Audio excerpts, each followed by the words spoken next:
Dios los bendiga, qué gusto de saludarlos una vez más en el programa Punto de Reflexión. Ya se encuentra con nosotros nuestro siguiente invitado de esta serie que estamos trabajando, Cómo estudiar la Biblia. Recuerden que hemos estudiado 3 partes con relación al canon, al texto y las traducciones de la Biblia.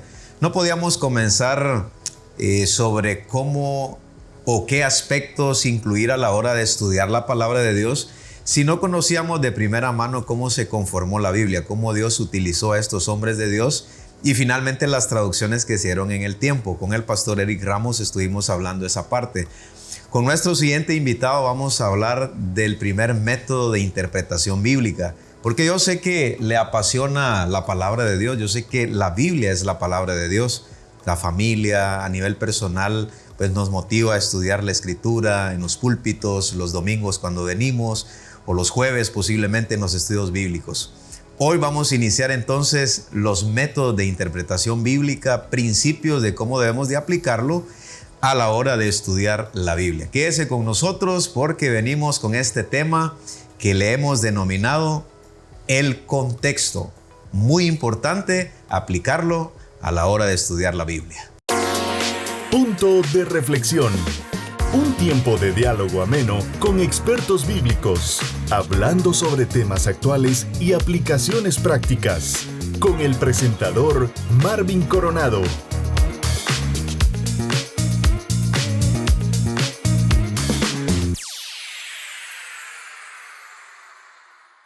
La palabra de Dios es viva y eficaz y más cortante que toda espada de 2 filos. Penetra hasta partir el alma y el espíritu, las coyunturas y los tuétanos, y discierne los pensamientos y las intenciones del corazón. Está con nosotros el pastor Marvin Juárez, nuestro invitado de esta semana, y el tema que vamos a abordar es el contexto bíblico como un método o un principio de interpretación bíblica. Bienvenido una vez más, pastor Marvin, a esta serie que estamos o le hemos titulado Cómo estudiar la Biblia. Gracias por la invitación. Es un tema interesante lo que es la hermenéutica, ¿verdad? Porque estamos hablando de hermenéutica, de interpretación, y qué bueno es que para nuestra audiencia podamos darle esos tips que son tan importantes para abordar el texto bíblico. Te comento que en los programas anteriores estuvimos hablando de cómo se conformó la Biblia con el pastor Eric, y ahora sí vamos a entrar en materia porque mucha gente se está preguntando, tengo una Biblia, la leo, no la entiendo, me da dolor de cabeza. En la historia notamos que solamente la persona que lideraba la iglesia prácticamente oficializaba una misa, por así decirlo, ¿verdad? Solamente él tenía la capacidad de interpretar, de entenderla. Entonces, como que en la historia mucha gente se quedó, mejor que me la expliquen. Mejor voy los domingos, voy a los estudios bíblicos. Pero cuán importante es, pastor Marvin Juárez, de que la Biblia se puede entender. Vamos a comenzar este programa así. Cada uno la podemos entender si tomamos en cuenta ciertos principios que vamos a explicar en su momento.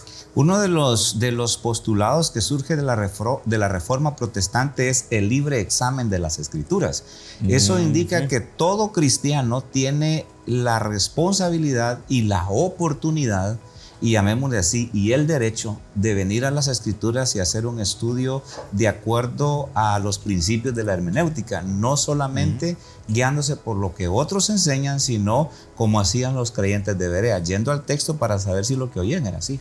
Esto indica que si escuchamos predicadores, evangelistas, y si leemos con personas también que escriben ciertos temas bíblicos, de hecho ellos nos pueden evaluar y examinar a nosotros también si estamos siendo veraces en lo que estamos proponiendo en la audiencia, que son principios de interpretación bíblica, en televisión, en radio, en medios escritos. Pastor Marvin, eso debe de regir siempre cuando alguien expone la palabra e ir a la fuente original si es cierto o no. Definitivamente, por eso es importante que tengamos una Biblia en nuestro celular, llevemos una Biblia a la iglesia o a las reuniones. ¿Por qué razón?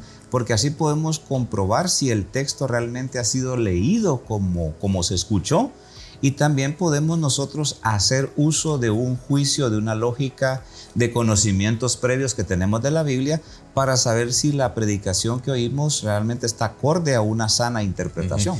Por eso hoy queremos empezar dando ideas básicas de cómo interpretar la Biblia. Bueno, Pastor Marvin, tenemos la Biblia. Tenés la Biblia en digital, yo la tengo en físico. Y seguramente ustedes la tienen en su casa. Algunos me gusta porque la tienen subrayadita, con colores. Veo algunas Biblias que están desgastadas. Si son nuevas, Pastor Marvin, a mí me queda mucha duda si la leo o no, o posiblemente la cuida y toda la cuestión. En el pasado me dijo un hermano, la Biblia no hay que subrayarla, me dijo, porque es palabra de Dios, me dice. Pero entonces cuando yo empiezo otra vez las lecturas y recordar los textos que en aquel momento que estudié, ¿dónde lo leí? Me voy al libro y no lo encuentro. Entonces yo creo que todos los métodos didácticos que se pueden utilizar, como subrayar, como escribir quizás a un ladito para recordar esos estudios que tenemos, entonces la tenemos acá en nuestra mano. Entonces vamos a comenzar con el contexto, porque seguramente uno empieza a leer. Algunos quizás les pasa como aquellos, ¿verdad, Marvin Juárez? Que dice, voy a leer la Biblia donde caiga. Y leen Judas y ahorcó. Y entonces, no, eso no me gusta, la cierran y la vuelven a abrir, ¿verdad? Y encuentran, ve y haz tú lo mismo. Esto no me gusta, la cierran, eso no me gusta. Y luego leen y lo que vas a hacer, hazlo pronto. Entonces la vuelven a cerrar. Entonces, Pastor Marvin, ¿por qué el contexto es importante cuando alguien de diferente forma agarra la Biblia y empieza a leer? El contexto, ¿por qué es importante? Tenemos que recordar que la Biblia tiene una cultura, tiene un autor, tiene un estilo de escritura que nosotros no podemos obviar. La Biblia no fue escrita en el 2023. La Biblia fue escrita hace miles de años, por lo tanto nosotros tenemos que ir al texto por el texto para descubrir lo que el texto dice, no lo que yo pienso que dice el texto, porque tenemos una mente occidental y la Biblia tiene un contexto oriental. Muy bien, y por ejemplo, si algún predicador cita Filipenses 4:13 y el cristiano va a su casa, lee Filipenses 4:13, ¿cuál sería el contexto de ese texto entonces? El contexto de Filipenses 4:13 es que Pablo tiene la experiencia de estar en la cárcel, de aguantar hambre, de sufrir, digamos así, ataques de los soldados verbales y todo. Y también Pablo tiene la experiencia de tener en abundancia.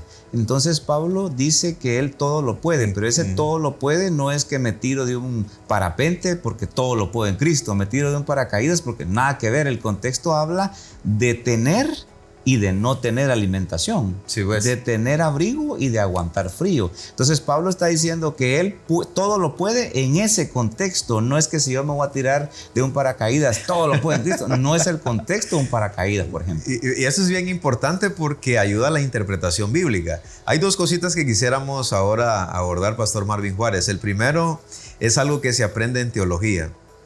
Un texto sin su contexto es un pretexto. Es un pretexto. ¿Qué pensás de esa frase teológica? Es muy cierto, porque realmente a veces nosotros venimos y queremos acomodar aparentemente una enseñanza bíblica a un punto de vista que nosotros manejamos. Sí, pues. Y ese es un error, porque no tenemos que ir a la Biblia para pensar lo que la Biblia dice, sino debemos de escudriñar para lo que ella nos enseña. Correcto. Entonces a veces nosotros hacemos de un texto un pretexto porque nos conviene. Correcto. O sea, a nuestra forma de pensar que uno cree que eso es.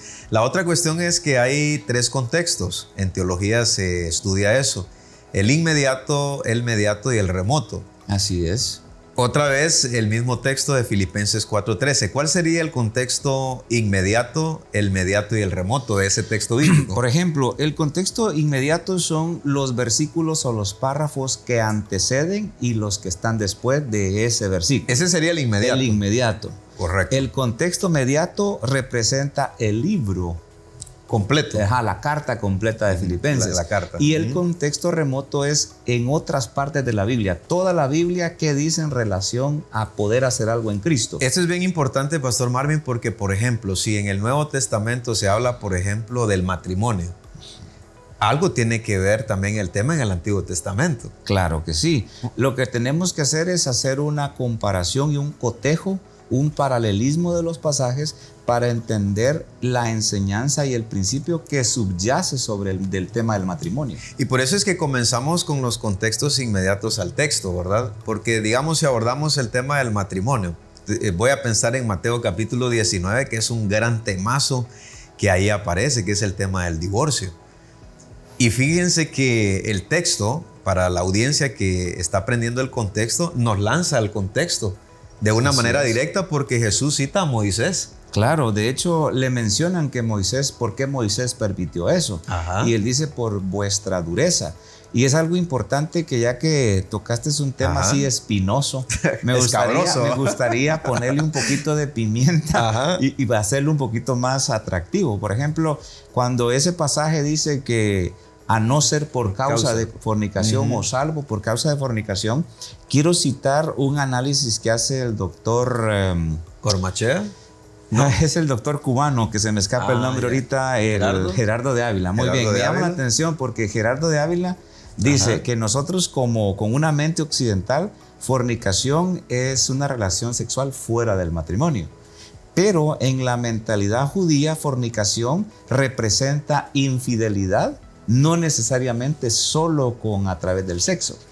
Porque dice que Israel se fue a fornicar en pos de otros dioses. Y eso no habla de un contacto físico. Habla de una infidelidad del pueblo hacia Dios. Y eso es parte del contexto, porque aquí ya nos metemos al aspecto cultural. Vos dijiste la cultura occidental. Exacto. Y en este caso la cultura oriental, o sea, la cultura judía, que también es parte del contexto. Claro, por eso, por ejemplo, dice la oración del Padre Nuestro, el pan de cada día dánoslo hoy. Porque en ese contexto de Jesús, el pan tenía un significado, era parte de la alimentación. Sí. Dice, por ejemplo, Apocalipsis 3:20, y cenaré con él. No dice almorzaré con él. ¿Por qué? Porque en el contexto del Medio Oriente la cena era un momento especial para toda la familia. Y el otro aspecto importante con esto que estamos abordando, que tiene que ver con el contexto, es la palabra conocer. Así es. Porque conocer para el griego era diferente al pensamiento de los judíos. Así porque es. Para el griego conocer es conocimiento.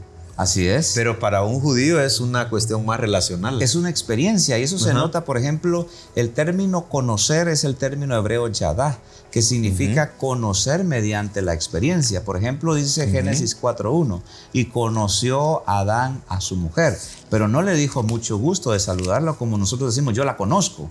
El término para nosotros conocer implica que sabemos quién es, dónde vive y nos hemos relacionado. Pero en la Biblia, en el Antiguo Testamento, conocer es tener una intimidad tan cercana como lo es una relación sexual. Por eso es que, y nos vamos a meter a otro temita bien interesante, que es con relación a María. Porque dice la Escritura en Mateo que no la conoció. Exacto. Hasta que dio a luz a su hijo primogénito. Entonces la palabra conocer, ¿cuál es ahí? Ya que estamos hablando acerca de los contextos, que ya nos metimos por Mateo 19, fue, ¿verdad? Que estábamos hablando del contexto inmediato, el contexto mediato y el remoto. Entonces, Mateo capítulo 19 hablábamos acerca del tema del divorcio. Entonces directamente nos manda al contexto del Antiguo Testamento, donde Moisés habla de esa ley con relación al divorcio. Pero también ya hablabas acerca de que en ese pasaje también, en el contexto del matrimonio, a no ser por causa de fornicación. Así que es. tiene que ver ya el aspecto cultural. Sí, porque, entonces lo traigo a colación otra vez el tema de María, que es conocer. Exacto. Y para ir cotejando nuestro tema de hoy, ahí estamos cayendo ya al contexto lexicográfico. ¿Qué significa la palabra conocer? Significa que José tuvo relaciones sexuales con María hasta que nació Jesús. Sí, pues. O sea, nace Jesús, entonces él ya tiene libertad de vivir como marido y mujer. Si no se toma en cuenta ese contexto de lo que nos mencionás, alguien que lee por primera vez, ¿cómo lo leería entonces, Juárez?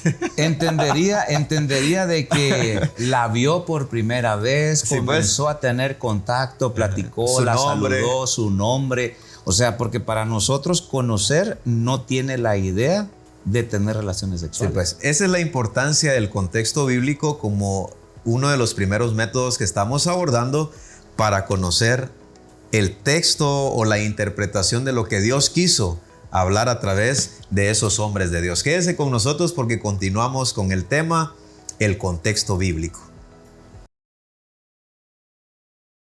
Amigos TV, proclamando a Jesucristo.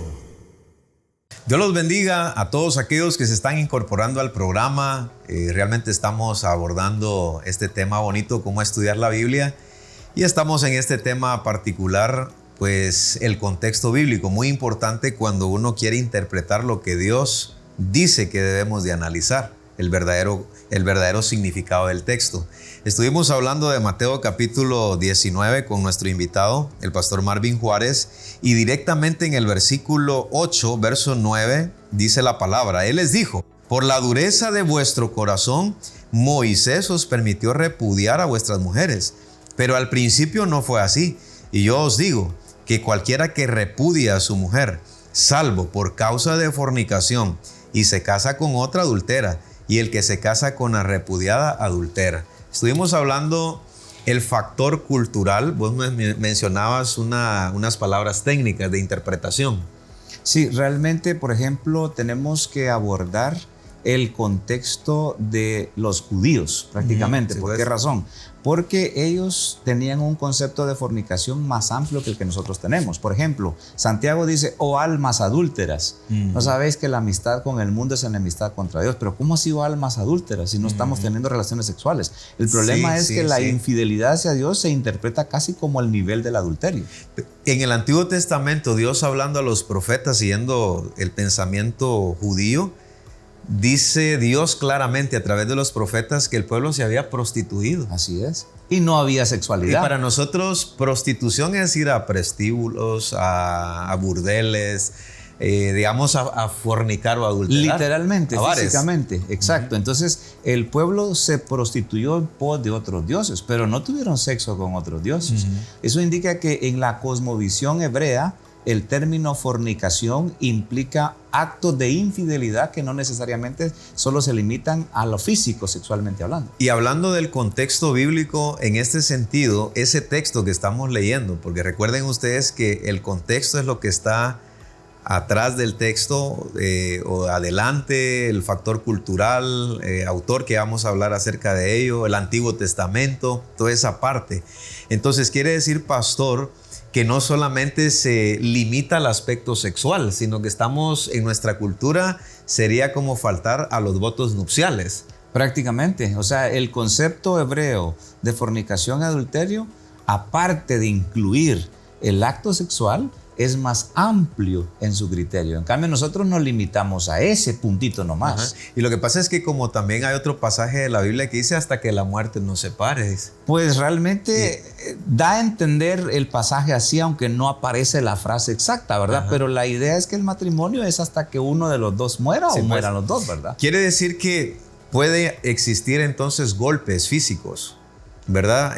Cuando ya se arriesga la integridad física de los cónyuges, es aconsejable quizá una separación temporal para analizar, para ver qué viable es la relación y obviamente tratar de volverlos a unir, del perdón y todo, pero obviamente no vamos a esperar que él la termine matando, ¿verdad? Simplemente porque es que él no ha fornicado, usted tiene que aguantar. O sea, tenemos que tener mucho cuidado y ser muy sabios. Sí. Con esto no estamos diciendo que el pastor diga, déjelo, divórciese y cásese. Tenemos que cuidar la integridad física. Lo que pasa es que aquí lo que estamos abordando es por el tema del contexto, es que no solo se limita a la infidelidad sexual, eso es lo que queremos proponer.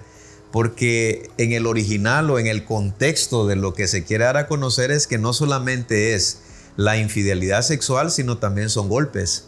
O sea, cuando sos infiel al pacto. Exactamente. Porque cuando estás firmando, dice, vas a estar con ella en la salud, en la enfermedad, la cuidarás, la amarás. Y ya cuando una persona golpea a su esposo o a su esposa, ya está violentando el pacto que firmó. Y los golpes psicológicos. Claro, y eso duele más. Porque eso no respeta, digamos, la dignidad de la persona. Imagínense que nosotros nos hemos encontrado como pastores en consejería casos muy complicados en pareja, en donde hay palabras obscenas, en donde no solamente hay golpes, hay infidelidad sexual, sino también hay ese irrespeto cuando se dirige a quien dice que ama. Entonces es importante eso porque una mala interpretación de la Biblia a los pastores nos haría dar un mal consejo en un momento dado o un consejo limitado.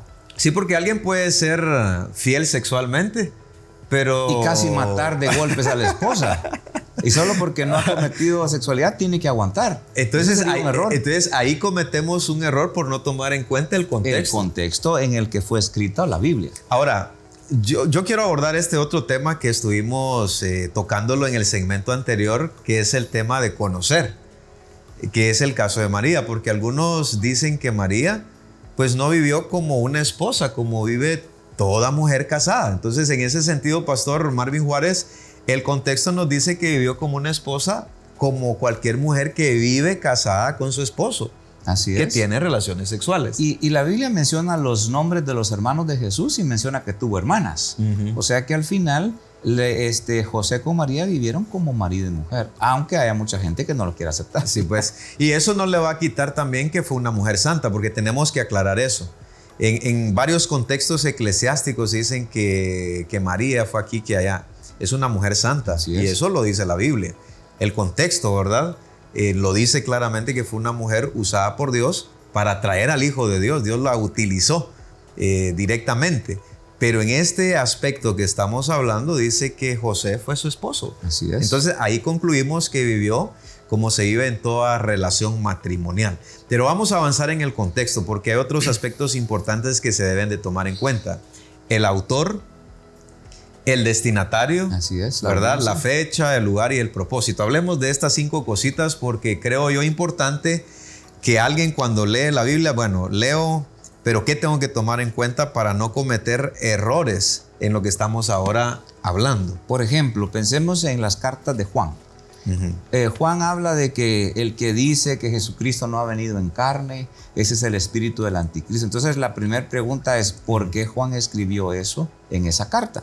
Entonces cuando vamos a los destinatarios sabemos que en ese tiempo ya había una herejía que decía que Jesús solamente era como una silueta. Sí, pues. No había venido en carne y hueso, no había nacido. Entonces Juan se encarga de decirle a los cristianos de su época que eso que están oyendo es mentira. Y otra cosita también, Pastor Marvin, es con relación a las filosofías, con los griegos, porque ellos decían que la carne era mala. Era mala. Que el espíritu estaba, o el alma estaba atrapada en la cárcel. En el cuerpo. Por eso es que Pablo en los Colosenses también ataca el gnosticismo, porque dice, no crean toda filosofía o huecas sutilezas, sí, pues. ¿verdad? Que vienen no según Cristo, sino sobre la tradición, que prácticamente fuera de lo que la Biblia enseña. Y con relación al autor, ¿por qué es importante tomarlo en cuenta como parte del tema que estamos abordando? Cuando uno, por ejemplo, si tomo el libro de Génesis, por ejemplo, ¿quién lo escribió? O sea, de primera mano tenemos que preguntarnos eso, ¿quién escribió? Sí, nosotros sabemos que el escritor del Pentateuco es Moisés. Claro, hay objeciones, sí, pues. Hay un montón de cosas, pero tradicionalmente se ha aceptado hasta hoy que fue Moisés. Y eso es importante porque, de alguna manera, el saber que fue Moisés nos traslada cierto conocimiento ocupando el Nuevo Testamento. Fue criado en las mejores universidades de Egipto, dice que era poderoso en palabras y obras, y eso nos da a entender la calidad con la que Moisés nos permitió el registro de lo que él observó y lo que él se le reveló. Y en el Nuevo Testamento tenemos 13 cartas del apóstol Pablo, y es interesante estudiar la biografía de este hombre para conocer su temperamento, su contexto familiar, su educación, si era un lingüista o no, si era escritor, porque eso nos va a ayudar a entender por qué escribía como escribió. Y son 13 cartas que tenemos en el Nuevo Testamento. Pablo es tan profundo que su escrito cúspide, donde él encierra su teología, que es importante para nosotros, es Romanos. Y Pedro dice que lo que Pablo escribe es tan difícil de entender que los indoctos e inconstantes tuercen. Eso me da la pauta, pastor, a decir lo siguiente. Pedro tenía la oportunidad de decirle a Pablo, mira, ¿por qué dijiste eso? A él mismo no entendía y le podía preguntar. Ahora, nosotros no tenemos a Pablo. Eso indica que nuestro esfuerzo debe ser doble o triple. Correcto. Para entender la escritura de Pablo. Imagínense ustedes que a Pedro le costaba entender algunas cosas que escribía Pablo. Ahora, para culminar, porque nos tenemos que ir a un corte por ahí, las Biblias de estudio nos pueden ayudar con relación a ubicar al autor, a la fecha, el lugar, destinatarios, porque como la Biblia que tenemos tal como la tenemos en Reina Valera, pues no se tiene fecha, autor directamente, ¿verdad? Entonces las Biblias de estudios pueden apoyarnos con relación a esto que estamos abordando. Nos facilitan el trabajo y prácticamente todas las Biblias de estudio van a concordar en muchas de las cosas de propósito, fecha, autor, destinatario. O sea, sí tienen que comprarla. Sí, definitivamente. Para mí tenemos que tener un estudio, una Biblia de estudio, porque al inicio, ¿verdad? Ya nos resume. Nos resume y eso nos da un poquito más de claridad. O sea, hasta eso tenemos a disposición, pero lo que tenemos que hacer es invertir y a la par pues de la Biblia así pura como la tenemos, pues a la par una Biblia de estudio, porque eso nos va a abrir un poquito el panorama al libro que queremos estudiar. Descubre, aprende, explora, sumérgete. Esto es Cápsulas de Reflexión. Cuando hablamos de principios de interpretación, hablamos de hermenéutica. Y dentro de la hermenéutica tenemos que hablar del contexto, y dentro del contexto lo dividimos en diferentes. Por ejemplo, es importante conocer el contexto político y el contexto geográfico. Y quiero mencionar 2 puntos rápidamente. Cuando Jesús es atrapado, cuando Judas entrega al maestro y Jesús es atrapado por la compañía y es llevado a las autoridades, dice que Pedro le seguía de lejos. Y dice que uno de los discípulos le pidió permiso al sumo sacerdote para que Pedro pudiese entrar a cierta área donde estaban todos cerca de una fogata. Y dice que la empleada doméstica, o la criada como dice en la Biblia, al ver a Pedro le dijo: tú eres uno de ellos, tu manera de hablar te delata. A veces se entiende por muchos hermanos que la forma de hablar de Pedro era tanto al estilo de Jesús, el lenguaje y todo, que se parecía tanto a Jesús, que por eso lo identificó esta persona, cuando realmente ahí entra el contexto geográfico. ¿Por qué razón? Porque la Galilea del norte con la Galilea del sur, aunque era una sola Galilea, la forma de hablar de un grupo al otro era diferente por las letras guturales, de tal manera que los historiadores César Vidal e Iñaki Cólera, que son españoles, ellos dicen que la pronunciación de las guturales de un grupo de Galilea del sur a la Galilea del norte era completamente diferente. Por eso era fácil de detectar que no era de esa área Pedro. Lo mismo sucede hoy cuando viene un salvadoreño, un hondureño a Guatemala, y la manera del español tiene ciertas peculiaridades que decimos, él no es de Guatemala. Entonces es importante el contexto geográfico para poder comprender algunos asuntos, pero también el contexto político. ¿Por qué razón? Porque cuando Jesús ha llevado a Pilato, ha llevado a Anás, a Caifás, es importantísimo que podamos comprender las leyes romanas para poder entender por qué Jesús fue atrapado, fue sentenciado en cuestión de horas, y por qué los judíos no podían hacer ese tipo de práctica de matar a alguien, y cómo el gobierno romano sí. Y la pregunta aquí es: ¿por qué Pilato castigó a Jesús? La idea era que el pueblo dijera: ya lo castigaste, déjalo. Entonces, cuando vemos el aspecto político y el aspecto geográfico, podemos entender los matices de lo que el texto bíblico dice, y podemos disfrutar más de esa profundidad bíblica y comprender que la revelación de Dios tiene un contexto que no lo podemos obviar para entender bien esa palabra. Así que siga estudiando el contexto para ir al texto bíblico en su contexto y sacar la enseñanza de ese texto. Principios de interpretación, la ciencia de la hermenéutica. Dios me lo bendiga. Descubre, aprende, explora, sumérgete. Esto es Cápsulas de Reflexión. Gracias por su fina sintonía al programa Punto de Reflexión. Está con nosotros el pastor Marvin Juárez, nuestro invitado de esta semana, abordando esta serie Cómo estudiar la Biblia, y compenetrados directamente en principios de interpretación bíblica. Notó que no es fácil solo leer la Biblia, no, hay que saber estudiarla. Estamos hablando del contexto bíblico. Estuvimos hablando acerca de que las Biblias de estudios ayudan, pero hay otras herramientas, entiendo, para que el alumno o la persona, el creyente o cristiano, pues tenga mayor facilidad a la hora de leer el texto puro. Sí, la palabra clave que utilizaste es facilidad. Hablemos de que las herramientas nos facilitan, nos resumen y nos adelantan mucho trabajo que habría que hacer. Por ejemplo, yo recomiendo una concordancia.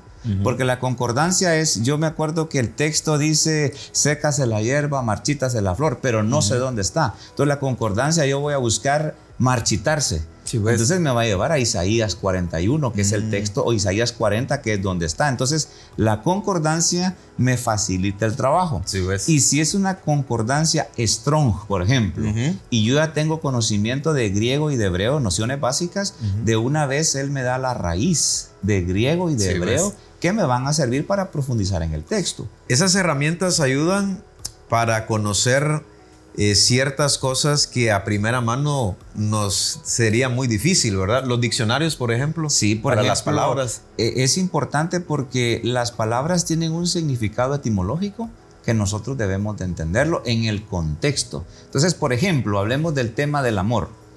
El amor para nosotros, el amor hacia papá, el amor hacia hijos, hacia la esposa, hacia el amigo. Pero en la Biblia encontramos 4 palabras para amor. Entonces, en el español no me aparece un amor con distinciones. Pues. Entonces, nosotros hemos hablado y bromeando decimos te amo, pero no con el amor eros, porque el amor eros es el amor de pareja. Pero en el griego, cuando se refiere al amor de pareja, aparece exactamente la palabra que clasifica ese tipo de amor. Hay 4, ¿verdad? 4. Y cuando uno va al original, designa o clasifica. Sí, las clasifica. En cambio, en español el amor no dice mucho. Amor es para todo. Solo tenés que explicar cómo amás. Exactamente. Entonces, nota usted que el diccionario y estas herramientas nos ayudan pues a fortalecer y ser más fácil cuando leemos la palabra. Hablemos también que en la Biblia de estudio vamos a encontrar fecha. Así es. Pastor Mario, si yo te preguntara una línea de tiempo en la Biblia, porque algunos dirán, pero ¿qué siglo es el Nuevo Testamento? Las épocas de Abraham, de Moisés, de los profetas, y haciendo ya en un conocimiento general de una línea de tiempo, porque lo que vamos a encontrar es, bueno, ¿en qué fecha se escribió este libro? ¿Por qué es importante? Si fue, digamos, de Malaquías a Mateo, ¿cuánto tiempo hay ahí, verdad? Por ejemplo, aquí, pastor, es importante mencionar algo, ¿verdad?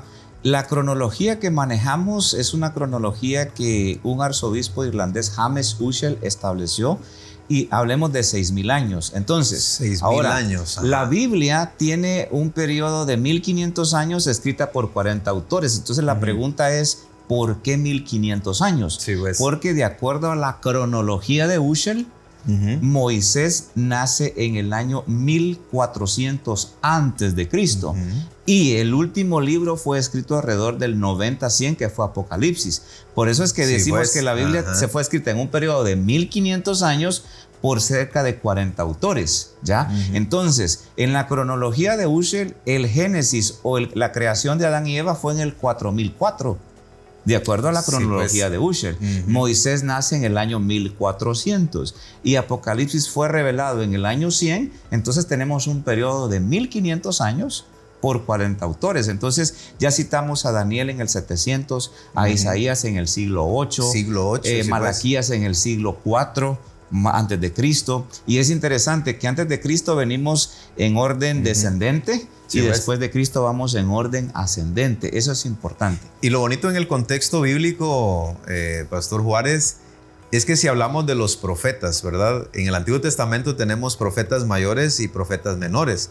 Y lo bonito de estas herramientas que hemos estado hablando es que lo ubican en las fechas. Así es. Porque hay una línea de tiempo que ya está establecida en un lapso de 6,000 años, ¿verdad? En donde hay épocas en la Biblia, por ejemplo, la época de los reyes, de los jueces, de los profetas.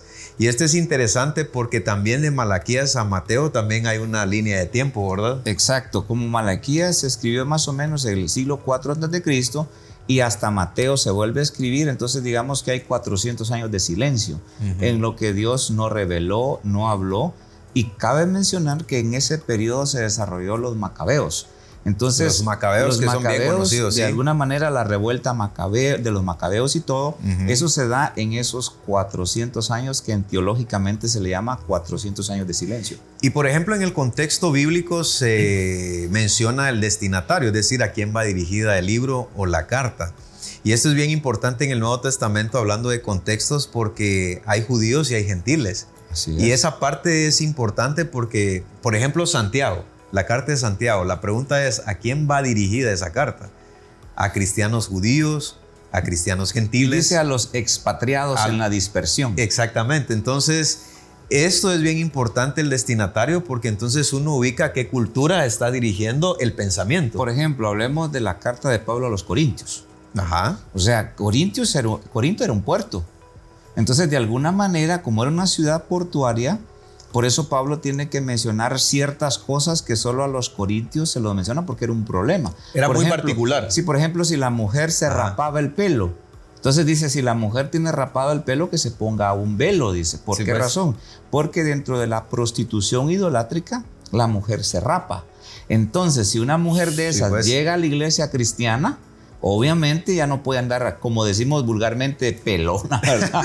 Perdónenos la expresión, pero es muy coloquial en nosotros, porque ese mensaje de una mujer sin cabello era un mensaje diferente. Entonces Pablo dice que se ponga velo, si no tiene el pelo largo, que se ponga velo, para diferenciar entre aquellas que se dedicaban a una cosa y las cristianas que se dedicaban a servir al Señor. Pero en Corinto está ese problema. Ahora, por ejemplo, estos son temas bien interesantes porque ya nos metimos a los destinatarios que tienen que ver con su cultura, ¿verdad? Judíos o gentiles. Porque, por ejemplo, para un judío, entendemos que en el Antiguo Testamento el voto del nazareato. Así es. El caso de Sansón tenía las grandes greñas, como decimos. Así es. Entonces, imagínate para un varón aquí, como lo planteamos en nuestro contexto. Por ejemplo, yo tu cabello corto, el mío corto. Pero ¿cómo miraríamos a un hombre largo? En nuestra cultura, el varón debe cargar el cabello corto. Pero el voto del nazareo exigía no cortarse el cabello. O sea, era honroso, era como una señal de un voto que se había dedicado a Dios. Entonces, hoy no vamos es que él se dedicó a Dios. No, hombre, hoy lo vemos liberal. Entonces, es importante el contexto con temas quisquillosos como el vino. Sí, pues también. Tiene su cultura, tiene su contexto. Entonces, para mí el vino representa la borrachera. Pero en la Biblia no siempre representa la borrachera, sino representa la bendición de Dios. Sí, porque por ejemplo, si hablamos acerca de estos puntitos, ¿verdad? Porque no solamente abarcan cuestiones de cabello, de velo, a quién se iba dirigido, sino también otros aspectos con relación a la cultura. Ya mencionaste el vino. Pablo le recomienda a Timoteo, recordarán ustedes que Pablo le dice a Timoteo, por problemas de tu estómago, toma un poquito de vino. Por ejemplo, Nehemías era copero. Ese se probó todos los vinos que le presentaban al rey. Y nadie lo juzga por eso, porque es una cuestión cultural. No logro recordar cuál es la palabra de ese profesional que prueba los vinos. Su lengua tiene esa característica. No sé si es catador para esto. Yo he oído catador para café, pero no sé si se aplica también a vino. Porque yo entiendo que hay expertos que al probar saben si es buen vino o no. Exacto. De hecho, Cristo mismo fue a una boda. Juan capítulo 2 fue a una boda, a una fiesta social, y él mismo convirtió el agua en vino. Vamos al punto. La Pascua, el ritual de la Pascua, según el historiador español César Vidal, exigía la toma de 4 copas de vino en toda la celebración. Sí, pues. Y los discípulos por eso se durmieron luego cuando Jesús les dice que ni una hora. Ya se habían tomado 4 y el efecto es relajar también. Ahora, no estamos nosotros, por supuesto, promocionando a que usted, tome, licor. Porque nuestro contexto aquí es una cosa tremenda, que alguien toma un poquito y agarró viaje. Exacto. Por eso los misioneros aquí cerraron la puerta completamente. Sí, porque cero. Es una cultura de bolos. Correctamente. Entonces, eso es lo que notamos. Pero estamos exponiendo estas realidades que son escabrosas, que quizás alguien no puede abordar porque dice, no, esto es muy polémico. No estamos revelando aspectos culturales, porque cuando uno va a la Biblia y uno ve el contexto cultural de esa época, leyendo cosas que a nuestro contexto uno dice, wow. Entonces ya uno se queda así como asombrado, pero es ahí donde se requiere diligencia y estudio con relación a esos aspectos culturales. Quédese con nosotros porque en el siguiente segmento traemos otro temita bastante candente que lo hemos sacado de contexto. Por eso, un texto, ¿verdad?, sin su contexto es un pretexto. Amigos TV. Estamos en el último segmento del programa Punto de Reflexión. Nuestro invitado, el pastor Marvin Juárez. Estamos abordando el tema, el contexto como un método de interpretación bíblica. Nos fuimos con un tema bastante picadito, pastor Marvin, con relación al vino. ¿Y si alguien viaja a Europa, por ejemplo? Sí, tenemos que recordar que en Europa la cultura es una cultura de vino. Por ejemplo, yo tengo un amigo que fue a España y visitó un misionero. Y entonces el misionero le dice, ¿quieres tomar soda, agua o vino? Sí, pues. Y es un guatemalteco y se asombró, porque dice, ahí en la refri, ábrela. Y cuando abre la refri, mira variedad de vinos. Sí, pues. Porque en la cultura europea el vino se entiende como algo que te ayuda a la digestión, sí, pues, o como algo para celebrar, pero no la borrachera. Sí, pues. O sea, hay que diferenciar. Una cosa es el vino como ayuda, como Pablo le dijo a Timoteo, correcto, y otra cosa es la borrachera. La borrachera siempre es pecado. Y es interesante, Marvin Juárez, estuvimos hablando en uno de los segmentos que un tema hay que abordarlo en todos sus contextos. Así es. Inmediato, mediato, remoto. Imagínate, Pablo dice que los borrachos no entrarán en el reino de los cielos. Pero sí le recomienda a Timoteo un poquito de vino. Claro. Un poquito de vino. Entonces, tenemos que poner las cosas en su lugar, ¿verdad? Porque no se está incitando a la borrachera, que en nuestra cultura, aquí en Guatemala, en América Latina, es un poquito complicado. Pero vayamos a otro tema también que es bastante escabroso y que se ha sacado de contexto. Deuteronomio capítulo 22, versículo 5 dice la Biblia: no vestirá la mujer traje de hombre, ni el hombre vestirá ropa de mujer, porque es abominable para Jehová tu Dios cualquiera que esto hace. Aquí estamos hablando del tema acerca del pantalón. Con mi compañero Marvin tenemos un pantalón, ¿verdad?, bien definido, una camisa, en el caso de las mujeres, pues una falda o un vestido. Pero ¿cómo interpretar este pasaje bíblico en el contexto cultural real y cómo aplicarlo en nuestro contexto para no caer en otro error de interpretación? Bueno, hay dos cosas que mencionar aquí. Primero es de que hay que ver para quién lo escribió Moisés y en qué tiempo lo escribió. Cuando ahondamos en la cultura, ya había travestismo en el tiempo de Moisés. Ya había travesti. Un travesti es una persona, un hombre que se viste de mujer o una mujer que se viste de hombre. Número dos, en el tiempo de Moisés no habían pantalones.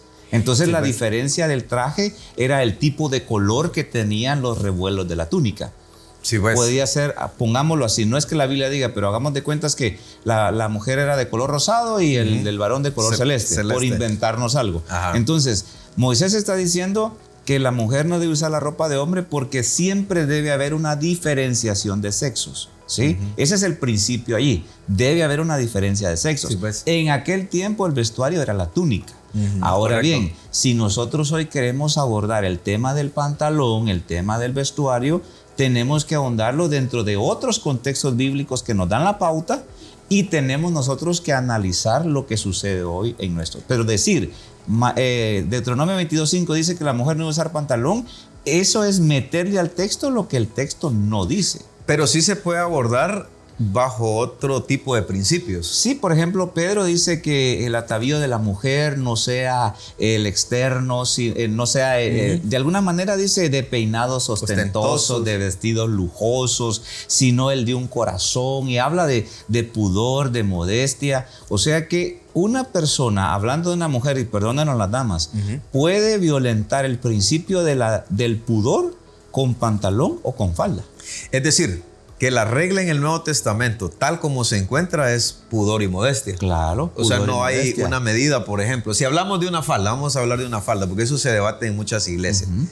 ¿Quién inventó cuántas cuartas arriba o dedos de la rodilla para arriba? Ajá, o de la rodilla para abajo. O de la rodilla para abajo. Es cultural. Cultural. Sí, porque si vemos a una mujer con 3 dedos de la rodilla para arriba, a mí me puede parecer algo deshonesto. Pero otro grupo de gente va a decir, no, le queda bien, se mira elegante. Entonces, al final, ese punto es relativo.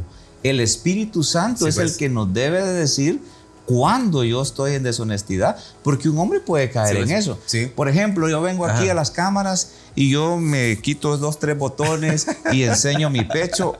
Es que eso no, eso es hombría, no. Sí, Eso pues. es deshonestidad también, porque Sí, pues. no debo de estar mostrando al público cosas como eso. Ahora, por ejemplo, una mujer podría ser con un vestido así bien bonito, pero transparente.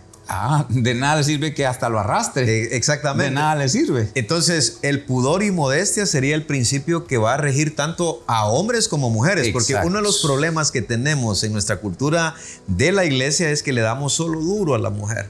¿Y el hombre dónde queda? Y el problema es pensar que por una mujer vestirse de una manera provocativa, ella es la culpable. No, el que la mira también, porque su corazón no ha sido cambiado. Y como dijo alguien, vamos a hablarlo y exponerlo de esta manera. Bueno, imaginemos de que un líder dice, bueno, no traigan pantalón, no se use, en el caso de las mujeres. ¿Por qué es pecado? Ahora, y en la calle, ¿cómo va a hacer y va a convencer a todas las mujeres de la calle? Porque él va al mercado, él va al banco, él va al vecindario. O sea, ¿cómo va a establecer esa regla que quiere establecer dentro de la iglesia? Agreguemos un dato más. Supongamos que el pantalón en una mujer es el pecado. Si esta palabra es universal, porque es la palabra Sí, pues. de Dios, ¿cómo se aplicará en Suecia donde los hombres usan falda? O no vayamos lejos, aquí en Guatemala. Aquí en Guatemala, en nuestros pueblos mayas, que Exactamente. utilizan una falda. O sea, ¿cómo decir? Eso es de las mujeres. No. O sea, en forma general no puedes utilizar este texto para condenar. No, tenemos que encontrar el principio y Correcto. hacer la aplicación adecuada. Correcto. Gracias, Pastor Marvin Juárez, por estar con nosotros una vez más. El tiempo se nos terminó, pero el punto de reflexión con relación al tema del contexto bíblico como un método de interpretación, un punto final. Yo quiero recordar que cada vez que usted vaya al texto, lea lo que hay antes y después de ese versículo que a usted le causó duda, ¿verdad? Correcto. Léalo antes y después para saber a qué se está refiriendo. Porque si no, sin duda alguna, usted le va a meter a la Biblia lo que la Biblia no dice. Nos vamos con ese pensamiento teológico. Un texto sin su contexto es un pretexto. Dios te bendiga. Punto de reflexión. Un tiempo de diálogo ameno con expertos bíblicos, hablando sobre temas actuales y aplicaciones prácticas, con el presentador Marvin Coronado.